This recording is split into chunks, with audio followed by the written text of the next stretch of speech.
ushindi kwa ukombozi wetu. Tujitoe wenyewe, tusimame pamoja kulinda uhuru na umoja wetu. Enyi Bwana na binti wa Afrika, mwili wa jua, mwili wa anga, tuifanye Afrika mti wa uzima. Tuungane sote, tuimbe pamoja, kuenzi shikamano hatima yetu.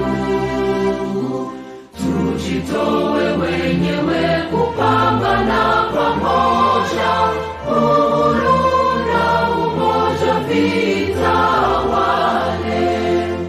Enyi Bwana na binti wa Afrika, mwili wa jua, mwili wa anga, tuifanye Afrika mti wa uzima. Tuungane sote na tujibidishe kutoa kilicho bora kwa Afrika, chimbuko la wanadamu, chemchemi ya utamaduni, tumaini letu wakati wa mafarakano. Enyi Bwana na binti wa Afrika, mwili wa jua, mwili wa anga, tuifanye Afrika mti wa uzima.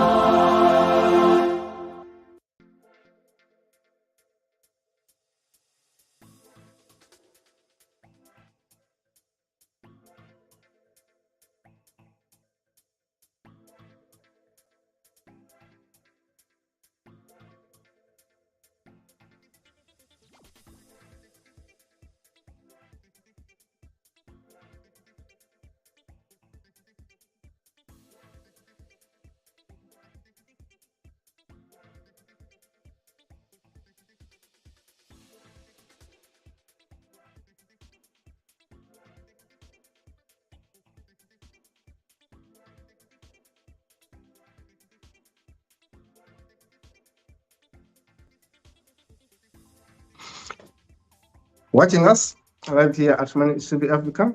My name is Kato Mukasa. In the studio is Hussein Baya, and this is episode 3. This is episode 3, looking into Kemetic history, but it's episode 17 of amazing facts about Africa. Xvii Africa is a registered media charity organization.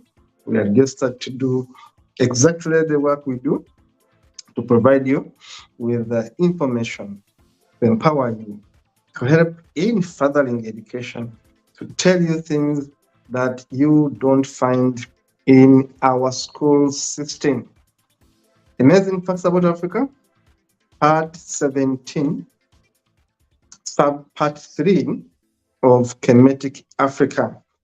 When we talk about Kemetic Africa, we mean the Africa that was there before. Basically, the Africa which is known there today. The Africa in antiquity. That geographic expression we called Kemet. Our ancestors called Kemet, and other so many names before the colonizers, before the occupiers, before the invaders gave us the name Africa.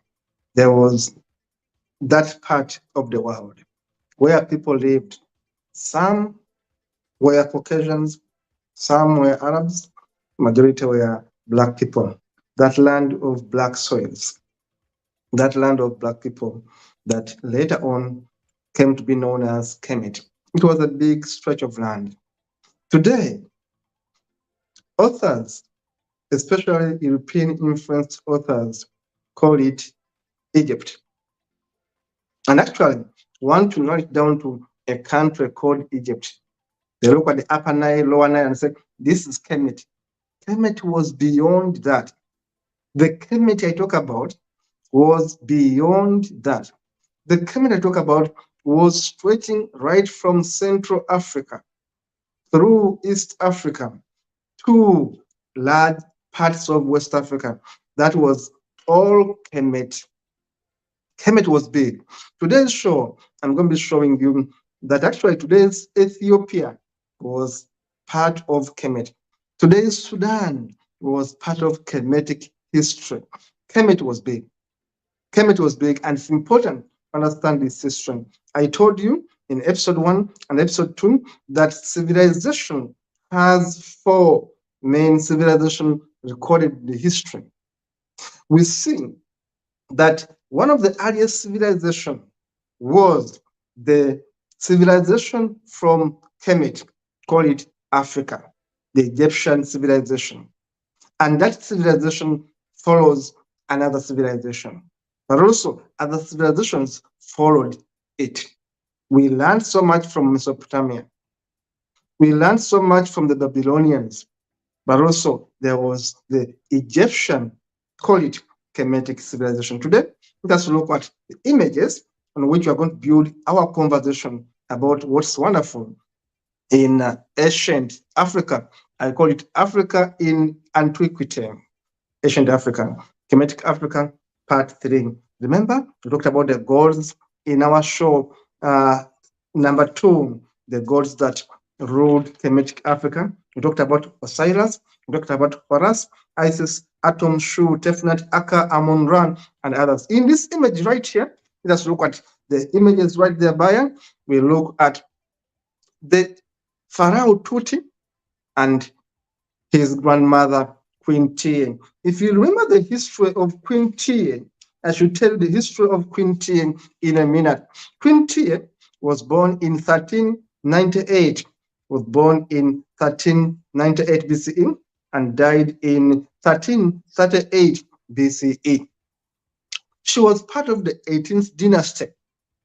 18th dynasty, we call it Kemet, you call it Egypt. That part of Egypt today was ruled by black people. Some of them were Cushites, call them Nubians. Others were from different stock of black people in Africa. They ruled that part for so many years before the Arabs took over many years later. We know that Egypt today, as we know it, was actually conquered or occupied by many forces, Hyksos, and of course the Arabs later on, the Greeks before, the Romans before, and others all conquered this place. Now, here, we sometimes refuse to acknowledge that actually these were people that were black people that gave this civilization to Kemetic history. Here, we look at the judges today. I told you, I'm a lawyer. We have all these headgear, all these big headgears, but you don't know where does the concept of the legal regalia come from. We cover our heads. We don't know that actually our pharaohs, our kings in Africa used to cover their heads like that. Sometimes they were godified. Sometimes they were deified. We thought, our ancestors thought that these were gods. They used to cover them in this regalia. They used to weave their hair in a special way. They used to give them special covers on their heads. Now today, we have lawyers, magistrates, and all these people of the court covering themselves in this. We don't ask ourselves, where did this come from? It came from Kemetic Africa. Just look at other images we have seen at Queen Tiye. Remember, in one of his lectures, Cheikh Anta Diop said that this history was hidden from the people in Africa. And it's true, this history is not being taught in our schools. They don't teach you that actually Africa had a contribution to civilization, that Africa built the pyramids, that Africa had streetlights, had roads, had the best agriculture system before the coming of the invaders. They don't even tell you that people like Plato and others went to Africa to learn. Plato, and others went to Africa to learn an education. They don't tell you that. Now we see some of the most important images, of course, of the temple of the sites that were built over 2,000 years ago in Kemetic Africa. I told you, Kemet means simply the land of black people. Some people call it the land of black souls. Now, in this image, we see that this is a church in Ethiopia. This church was found underground in Ethiopia. Do you know what was found there? A church was found underground in Ethiopia, and this church has been there as long as we can remember, over 2,000 plus years. That church buried underground in Ethiopia there. That is a church in Ethiopia under the what we call the ancient mountain. Some of these actually have been carved in the ancient mountains.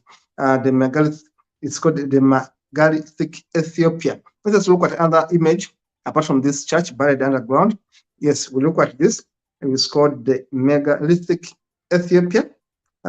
Some of the churches buried or carved in a high rock.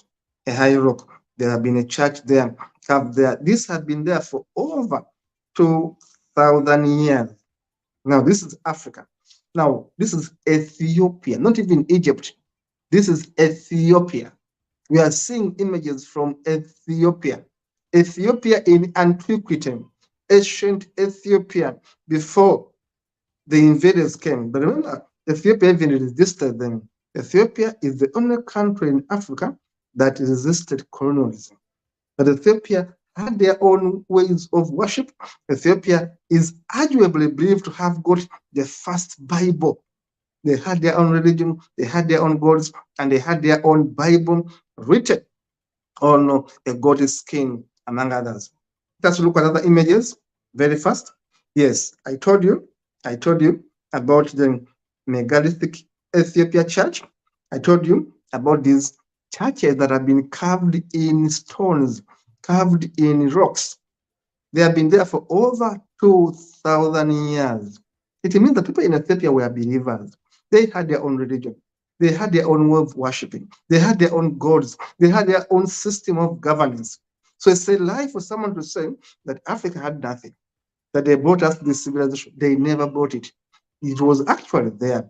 People were doing their own civilization. Now look at that. That is the megalithic Axum in Ethiopia. It's called the megalithic Axum in Ethiopia. It has been there for over 2,000 years. It has a rich history. It has a rich meaning.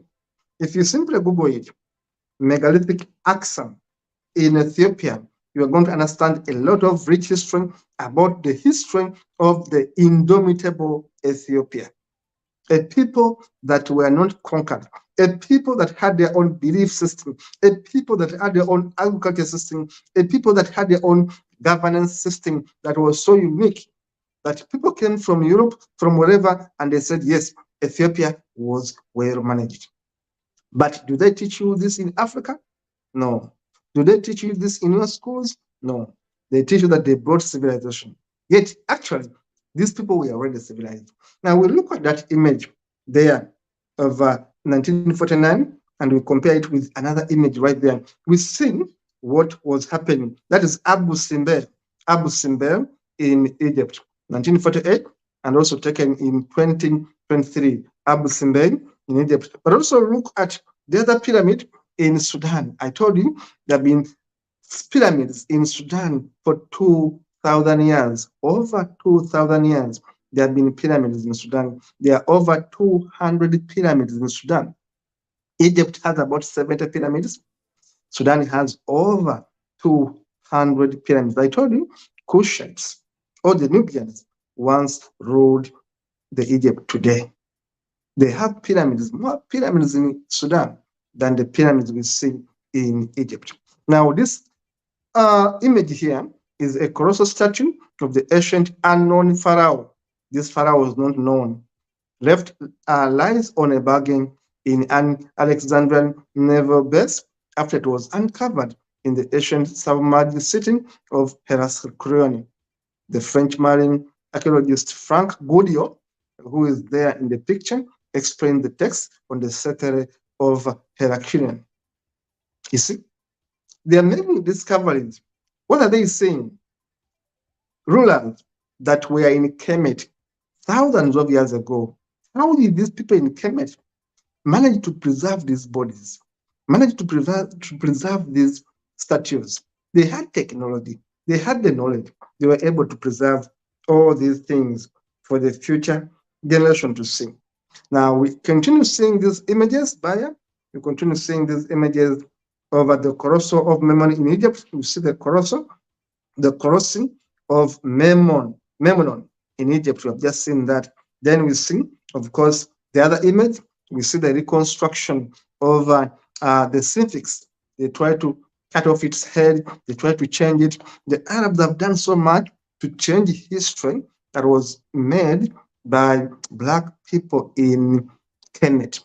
When the Arabs came over, they wanted to change everything, look as if they made this history.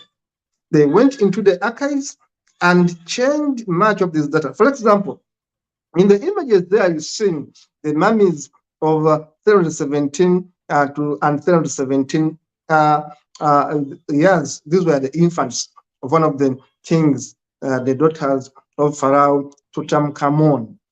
On my right hand, those are the mummies. Their daughters were mummified. The question is, how did these people in Kemet manage to mummify bodies? Mummifying bodies means preserving bodies with lots of chemicals, technology of that time, and be able to keep bodies for thousands of years. How could they manage? For example, Pharaoh Tutankhamun's dagger was found in one of these graves. Their items they used have been found. Their children's bodies have been found. Their own bodies have been found. How did they manage to preserve these bodies for thousands of years of preservation? Let's look at more images by more images of history. Now, that's the dagger. King Tutun had a space dagger. The X-ray analysis of Tutankhamun's dagger revealed not only that it was made of an iron meteorite, but that it was actually from the Kaga meteorite. You know, they made all these achievements. They were great skilled artisans. They were making all this. Today we look at judges, lawyers wearing that kind of wig. Where did it come from? You see how the pharaohs used to be. Now today we show you that actually the people in Egypt, Syria, Mexico, Peru, Ghana, and the others, when you look at all these people, there is a resemblance of these people. It means there were migrations. There were movements of people between one place to another. We see their skulls, and we see lots of resemblance with the people that lived in Kemet. There are lots of movement at that time. Today, we see the reassembly of Abyssinian temples at Rashan, Egypt, in 1968. We see the reassembly. I told you that one of the oldest Bibles in the world is the Ethiopian Bible. You can see that Ethiopian guy holding it there. And we see a breakdown of King of Pharaoh Tutankhamun there being shown. How would we be looking today? We are giving you that a history that these people actually lived there. These people actually were people within Africa that did all these wonders we talk about today, the technology, the writing system, the drawing of water, the street lighting, and of course, the issues of the pyramids and all those statues you see, the mummification of their kings, call them pharaohs. All that technology was done by people in Kemet, to call it Africa, over 4,000 to 5,000 years ago. And these people were a people who worshipped so many gods. They are the people who had gods such as Osiris, Isis, Atum, She, Tefnut, Aka, Amun, Anwar, who was the god of hunting, Amun-Ra, the creator god, and others. Do you know that the first pyramid was built around 2630 BCE, the Pyramid of Steps? And of course, Pyramid of Giza was built around 2560 BCE, around the Pyramid of Giza. And all these pyramids built over 10,000 years ago. The Sphinx, for example, you have seen, was built 4,500 years ago. The Sphinx we saw there, they're trying to change it, give it new meaning, and all that. And of course, we know that the Greeks attacked Kemet, the Romans attacked Kemet, the Persians attacked Kemet, the Assyrians attacked Kemet, the Hyksos attacked Kemet, the Hittites attacked Kemet. All these groups came attacking Kemet over the period of for example, in 30 BC, Romans went to Egypt in 13 BC. The Romans took over Egypt in 13 BC. And we see all this history to give you a picture of how the Egyptians, the original Egyptians, call them black people, call them Kemetic people. How did they lose their land? How come that we see the Arabs today there? Were they already there? No, they were never there in the beginning. In the beginning, they were the black people, of course, from Nilotic civilization. They were, of course, the Kushites, the Nubians, and others. And over time, the Greeks attacked, the Hittites attacked, the Hyksos attacked, the Greeks attacked, the Romans attacked, and later on, we see the Arabs taking over. So this has been a transition from what Kemet was, from what that part of Africa was, to what it is today, to see Arabs there who want to claim the history that actually was made by many people that were already original inhabitants of Africa, the Kushites, the Nubians, and others. Thank you so much for watching. It is Man's TV Africa. Keep watching for episode 4 of the same episode on the history of Kemet in Africa. See you in the next one.